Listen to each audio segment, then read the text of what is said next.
we hope you're tied on another picture-perfect Wednesday afternoon here in Miami Gardens. The magic number, believe it or not, is just 5, as 5 full days of racing remain here before we pack up shop and head back over to Hallandale Beach. The sun is out, blue sky, and Ronnie and Jason joining you, the man in blue, in fact, alongside, very blue collar, the one and only Ron Nicoletti. We're fast and firm, Ronnie, and this is kind of like a triumphant closing week, or at least start of it.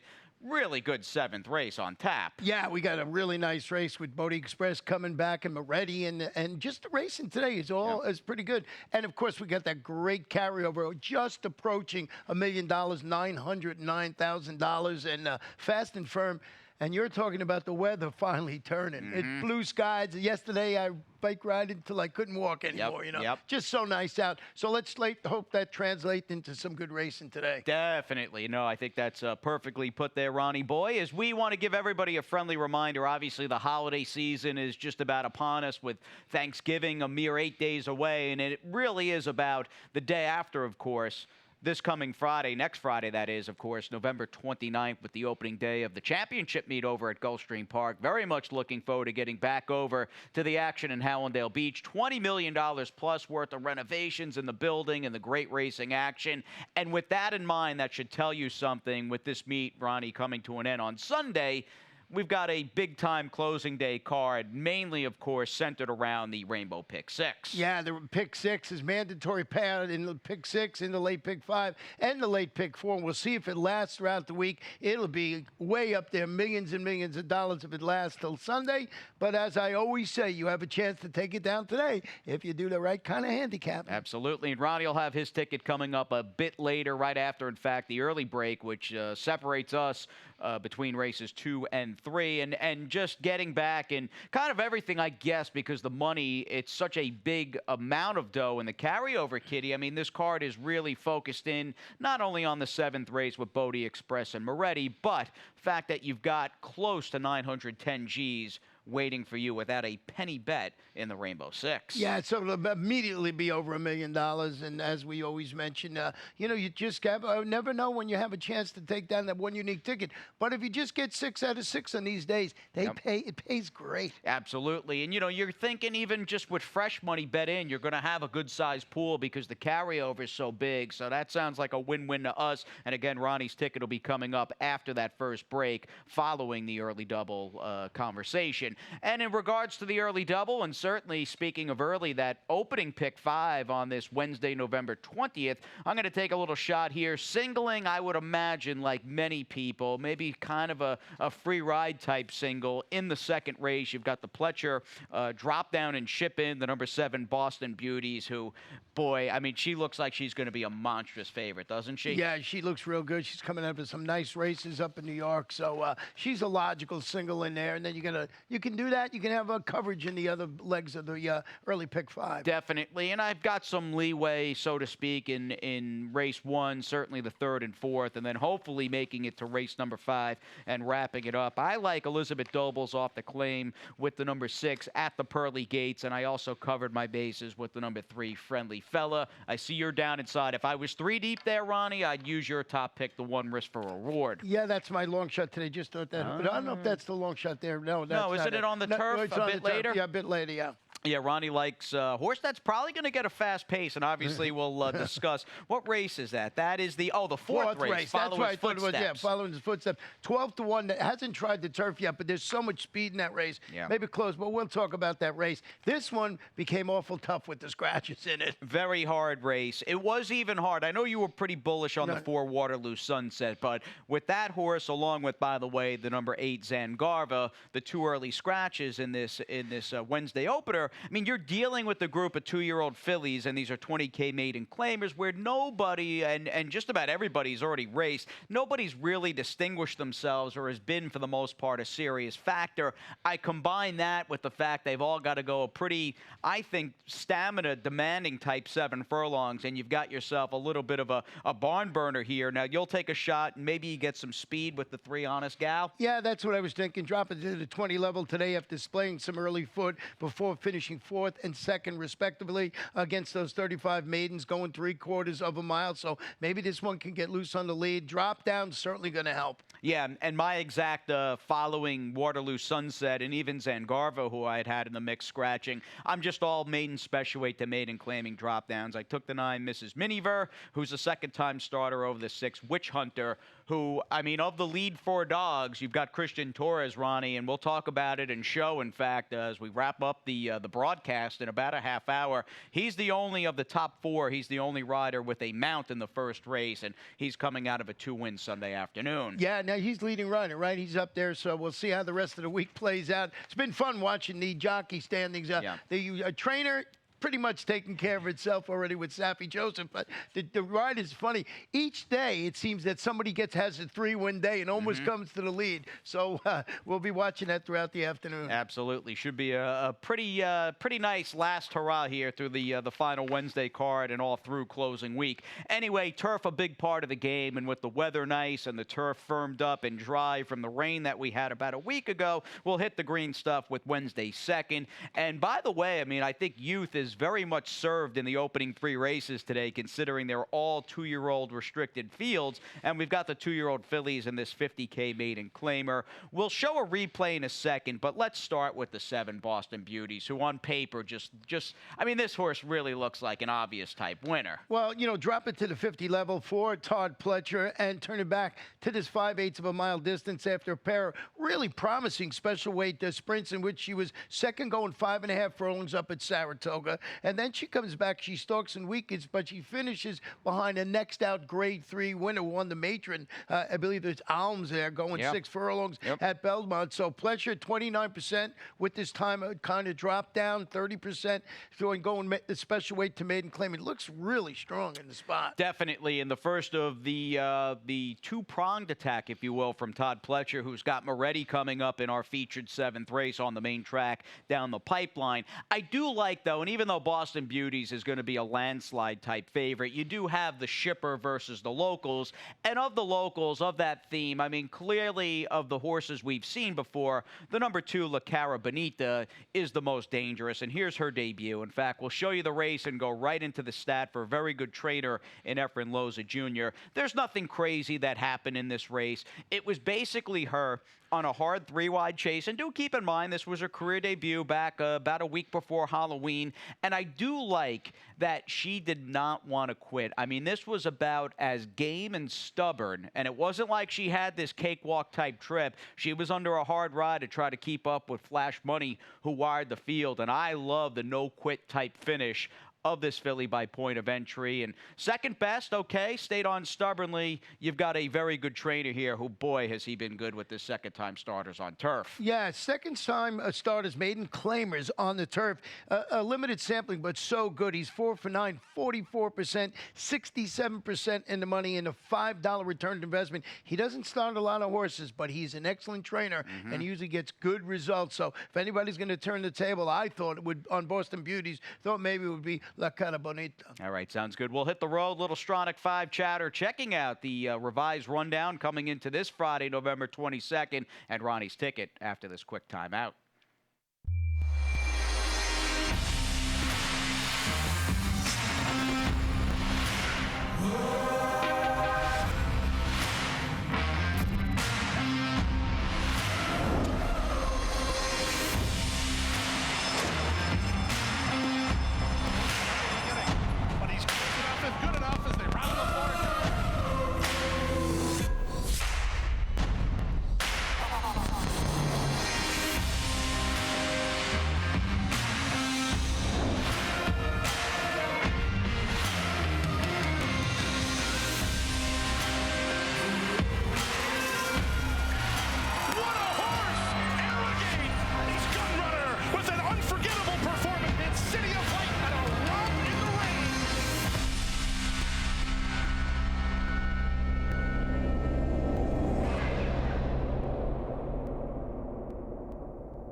Opening day, of course, over at Gulfstream Park in just 9 days on Friday, November 29th. Late January 2020 sees the 4th running of the Pegasus, and Ronnie and Jason are back with you beneath the bright lights of our GPW Clubhouse studios. And one last hurrah, Ronnie, concerning another Friday in the Stronach 5 locally in Miami Gardens. I'm curious, I haven't seen the rundown of races yet, But indeed, we do have two. We've got a GPW doubleheader in the mix. Yeah, we got the race number 6 and race number 8 here, both of those turf races, and I really like the 6th race. I, of course, I'm part of the special ticket. The All-Star ticket. The All-Star ticket, right. so I already handicapped those races, and only went too deep in race 6, but you'll have to wait tomorrow to see my ticket. Yeah, I'm curious, because I already did Friday. Worked on it and finished it yesterday, in fact. Had a little free time on the dark day Tuesday. What do you like, the 6th or the 8th race? Which do you prefer? 6th, I think. The 6th, yeah. okay.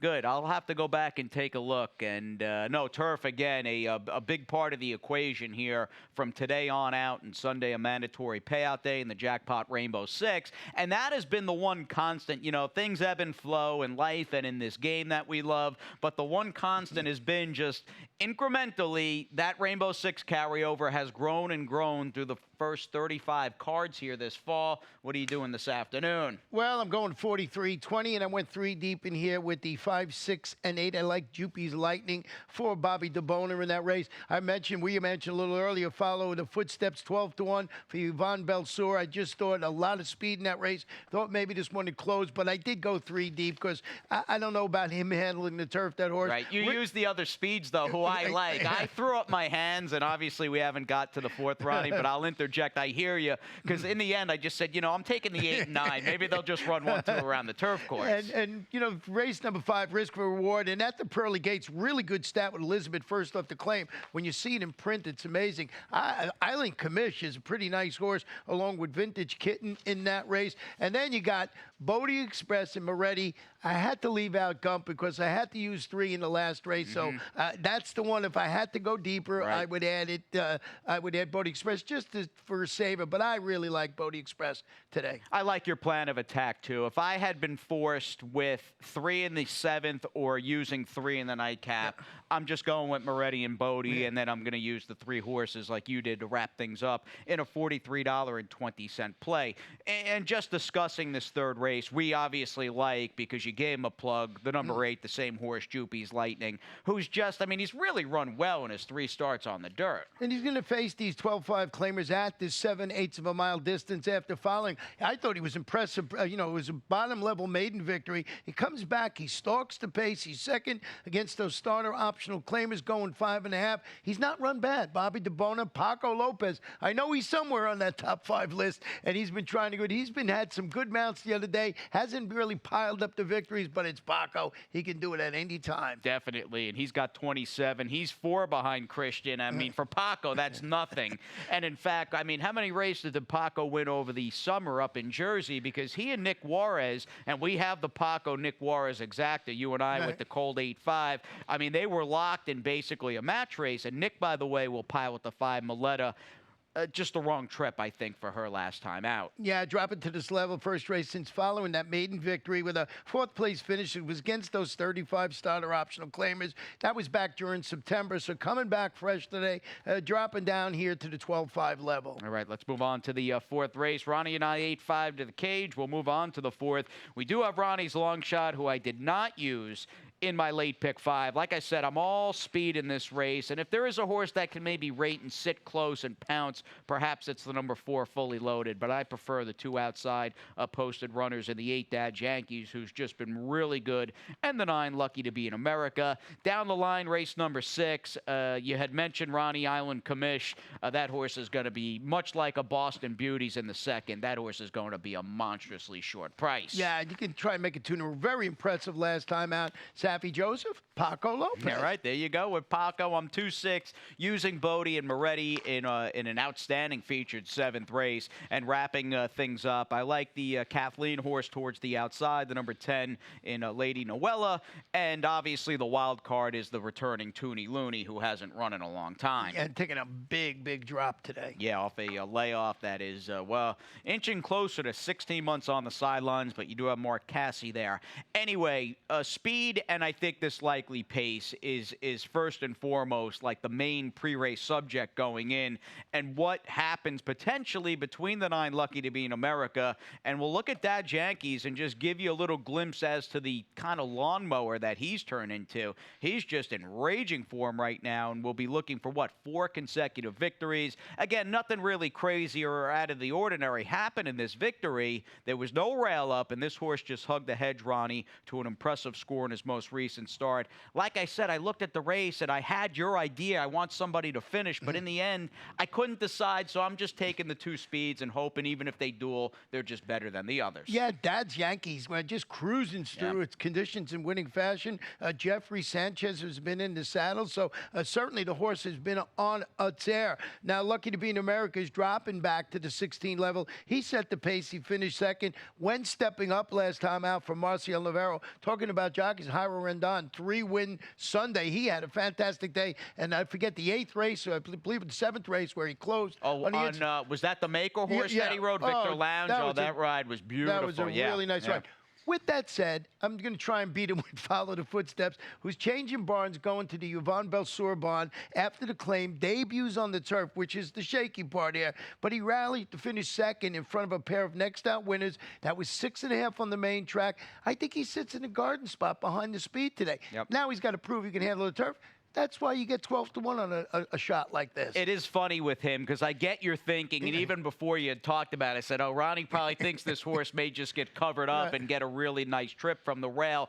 I think his ability is a very, just on a horse-for-horse basis, he's a perfect fit in this field. You summed it up, though. Can he go 5 on the turf? But you're being compensated, of course, with a pretty good price and a speed-filled type 4th race field. Anyway, we'll move on to the 5th here. We're back on the main track, and we bring on these $20,000 to $16,000 3-and-up claimers, and kind of a quiet, I guess, 2 months, give or take, in Miami Gardens. A little bit of a break for Elizabeth Doble. She's run some horses, don't get me wrong, but I would imagine as we get closer and gear up for Gulfstream, she'll be far more active. And clearly, she's been claiming a little bit for imaginary stables, out-of-town horses. In fact, rare to see a barn with 2 new claims and claims that made their last start in another state. But you have that here with the 4 Smell of Roses, with Christian, and the horse that I like that I think may ultimately just be too speedy for these on the point in the 6 at the pearly gates. Well, here's the stat I was talking about. This is over the last 2 years with Elizabeth Dobles. First after the claim on the dirt, she's 9 for 23. That's 39%, 52% in the money, 293 return of investment. So when they jump in and grab a horse, whether it's for imaginary whoever, they usually run well, and you can see right there. And that's just over the last couple of years. So I'm in total agreement. You got to use this one on your ticket. I did go to the inside for 1 horse risk for reward. Just turn it back to 6.5. Set the pace. Finish second against those 10 maidens going 7/8. He'll be playing Catch Me If You Can with the 10-pound apprentice, Alberto Burgos. He's going to the lead. If he steals it, if it's a speed day, I think he's got a shot. But the 6, a good pick in there. And then you got, like you said, you got Friendly Fella with Kathleen. And you hope with Friendly Fella, obviously, this horse can keep the rider on this go-round. He dumped the rider last time out. Jairo Rendon in the saddle again. He's going to try and stay aboard. Wasn't his fault, of course, just a stumble at the start there. Yeah, absolutely. And Jairo, as we discussed on Sunday with him taking down that hat trick, he's been, as a whole, one of the best surprises, for lack of a better term, on this circuit in 2019. Kind of almost came from out of nowhere after the championship meet, and just like that has closed in on close to 125 wins in Florida alone for 2019. Yeah, and when he first arrived, you heard everybody saying, hey, this guy's pretty good on the turf. And you know what? He is. Yeah. And picked up a lot of traction. I mean, really a nice job trying to just crack into what, at least as far as the top 5 or 6 guys, not an easy colony to really break into, but Jairo's done that and then some. Anyway, the first 5 are in the books. We can move on to race number 6, and we get back to speaking of kind of making a big splash like Jairo has. You've had just a career year, I think, to be fair, in 2019 for trainer Safi Joseph Jr., who's sending out, and here we go with Island Commish, dropping out of a victory last time out. I pulled Fortlight in this replay as well, and we'll show it to you from October 17th.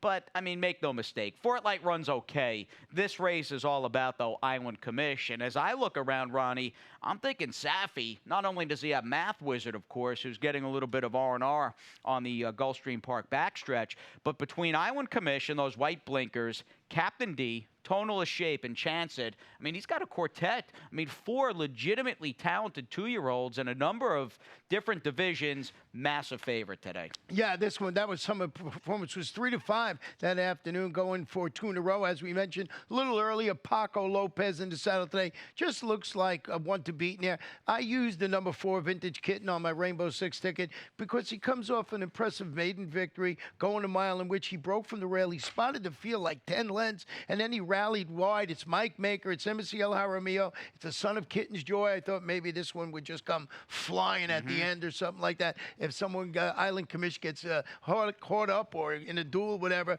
So I just didn't want to leave Mike Maker off my ticket. That's basically what it is. And you had a nice win here Sunday for Mike Maker, who is another guy kind of not laying low per se, but still you would think his presence and just activity is going to pick up exponentially once we shift that 8 miles back east over to Gulfstream Park on Friday, November 29th. As we transition into race number 7, we invite all of you to give us a follow on Twitter, join the conversation on social media, put out a poll this morning, just trying to build up a little bit of promotion and try to get a buzz going for a very good-looking cast in race number 7. There may have been tougher fields, Ronnie, assembled the last 7 weeks or so, this meet alone in Miami Gardens, but I really can't remember a race that had so many things going on and a non-stakes race to boot. This is just, I think, a really neat allowance race this afternoon, and you have a few more hours if you want to hop online and vote in this poll. Yeah, but poll A, you see Bodie Express 65%, and Moretti right there, and Gump, as you said, the local one's going to stretch out around 2 turns for the first time, so we'll see how that horse runs, I believe, for the first time. So we'll see. I can't wait for this race, actually. No, it's a good one. Post time about 4:20 Eastern, and I think Ronnie and I are both under, and even this was certainly my opinion of who might be favored or who will be favored in this race. It even went up after seeing that very informal poll with about 50 votes, and we feel as though Bodie Express is the horse to beat. Obviously, and here's his last start back in the middle of October. You were jet setting over in Europe, my friend, but we saw a workmanlike victory and just a nice confidence builder for a horse who clearly had caught the public's zeitgeist after the Preakness Stakes and dumping Johnny V. Good to see him come back a winner, and you like him to step up and win this allowance condition. Yeah, he was back when off this performance. You know, he's going a mile 70 yards. Gustavo Delgado, I like this horse, and I've mentioned it numerous times over the last when we knew this horse was going to run. He was my pick in the Preakness. Of course, I do the TV up in the Preakness, and I was all in, and of course the gate opens, and unfortunately Johnny gets dumped. But Bodie Express, if I liked him in the Preakness, I certainly like him today. No, and he's got speed too, and a little surprised the Connections left the 7 quality special in, considering he is a high cruising speed type dirt router. But again, you've got some class, and good to see Bodie Express, who I believe is going to potentially prep for the Harlan's Holiday in this spot, and his Connections long term are thinking Pegasus towards the end of late January. Who knows? Maybe Moretti too could be a Pegasus bound horse. You don't know. What we do, of course, surmise is this is a very pricey colt by Medaglia d'Oro, and I've been a fan of this horse since his debut, and here he is putting it together in his second career start. Now, this is basically 11 months on the nose, as he's got the Eclipse colors for trainer Todd Pletcher. I'm not sure a mile is going to be in the grand scope of things what this horse really prefers doing. I think he may, because he's such a lumbering type one-pace grinder and galloper. But I am encouraged, Ronnie. Not only is he working well, but he gets to go 2 turns. I think a mile may be short of his best, but at least this race is a 2-turn mile at GPW. Yeah, they took him off. They took him back after that performance, you know, in 6th in the 9 furlong grade 3 Withers, bringing him back. That was in February. He's coming off the layoff. It's Todd, $900,000 son of Medaglia d'Oro. So I just think Moretti's going to run really well today. And you had noted in your analysis, I hadn't realized this horse by Medaglia is a half the Battle of Midway. Yeah, $1.5 million earner is a good horse. So this horse got some really nice breeding. and Gump is like the local boy. I mean, you've got Bodie Express, who's grade 1 placed and has all this sort of black type and lost to Chancelot by a neck. You've got a horse who cost close to $1 million in Moretti for Eclipse Award-winning connections. And then you've got the Brethren homebred, kind of from the other side of the tracks. Again, looking at just who is who in this race. Arundel is obviously a first flight operation all the way, but man, has Gump, that run Forest run thing really applies, because he's gotten good and loves it here in Miami Gardens. Yeah, it's going to stretch out around 2 turns today after that. Really, as you mentioned, sharp state bred allowance victory. That was here. He's going 6.5 furlongs. He's going to be part of the pace today. He could get loose on the front end. And, but I think with the 7 horse, as you mentioned in there, he's going to be looking Gump in the eye today. Maybe set it up for Bodie Express. And Bodie just lays off them, right? That's and Moretti too. We'll see how it plays out. But Gump, he's been special, so we'll see how he handles. He's really stepping it up today. Yeah, no, this is he's been running fast and obviously loves this main track, but a different ball game today, stepping out of that Florida-bred restricted company. But a very nice 7th race field on tap at about 4:20, 4:21 Eastern, and we come forward into race number 8, and the 7th, by the way, our finale on the dirt. The real finale in a turf getaway goes as race number 8. It's a 3-and-up filly mare, 12-5 maiden claimer. Toonie Looney, as I was saying, with my late pick 5. I mean, she's kind of the story of the race with the big drop, but again, she's never routed on the turf around 2 turns. She hasn't run in over 15-and-a-half-month layoff, or over a 15-and-a-half-month layoff. And you get a sense, Ronnie, you and I both picked the favorite here in Lady Noella, who's just the horse to beat because she's run recently. Yeah, she breaks from the outside. She stalked the pace. She finished 2nd at this same level in distance last time out. It's Kathleen. Got Kristen Torres, leading rider Kristen Torres in the saddle. I split the Looney Toonie. I didn't really know what to do with this horse. Put it in 3rd. It's just such a big drop. But it is Mark Cassie. It is MSCL Jaramillo. And I went with Long Lovely Dance, who's stretching out to mile and 16, closed strongly to come within the neck of springing a 78-1 upset last time out when beating the neck. It was again similar, going 5 furlongs. So maybe this one will be coming off the pace strong. It'll be closer today at this distance, but just a horse I threw in there. All right, bred to handle a little more yardage there, being by Magician, and a very much turf pedigree on both sides of the family, and a Maryland bred running to boot. Now, as far as just digging into the numbers here this meet, things are tight in the jockey standings. As we check out the trainer standings heading into this closing Wednesday program, this is basically a spectacular bid-type walkover in a way for Safi Joseph Jr., who, by the way, Ronnie, Yodeleihu, who won for Safi off the claim here Sunday, 93 buyer and another good-looking victory. Yeah, I was just cruising through the noms for the claiming crown, and Yodeleihu was in there. He better be, yeah. So he'll be there. And you know what? Looking at this, Jorge Navarro, he came here very late to get 7 victories. He's done a good job. No, he has, for sure. Maybe it took him a couple of days to get the lay of the land, but his horses have been running very, very well. And Amiseo Jaramillo, of course, basically the first drink rider for Jorge Navarro, and he's tied for 2nd in the standings alongside our classy native of Puerto Rico and Edgar Zayas. In fact, Puerto Rico well rep there, with Christian Torres having grown up in PR as well. He's the top dog with 31. And to me, Ronnie, not only do we have ourselves over the last 5 cards, just a terrific matchup between 4 outstanding and high-level riders, you've also got a case of Christian, perhaps, no, well, even if he gets beat and finishes 2nd or 3rd in the race to be leading jockey, to me, looking at his success this meet is basically thinking about Calder/GPW as a whole. I mean, this has been the hotbed proving ground of apprentice riders over the years. Absolutely. And to be just in the same breath with Edgar, Jaramillo,